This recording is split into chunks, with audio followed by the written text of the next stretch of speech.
Hinahanap ngayon ng pulis ang dalawang suspect na nameke di mano ng loto ticket.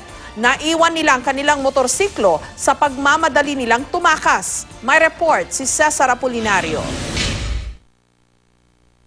Nahuli kam ang pagdating ng magkasintahang sospek sakay ng motorsiklo sa isang loto outlet sa Novaliches, Quezon City noong nakaraang linggo. Ang lalaki nag-claim ng 1,000 pisong premyo sa umano'y winning ticket sa scratch hit game ng loto. Pero makalipas ang ilang minuto, bumalik ang dalawa at muling nag-claim ng isa pa umanong winning ticket. Dito na siya nabuking ng manager ng loto outlet. Ang ticket, dinoktor pala. Yung number na pare-parehas, kinakat yung pinagdidikit-dikit nila. Yung magkiklaim na nakita niya lumapit na yung babae.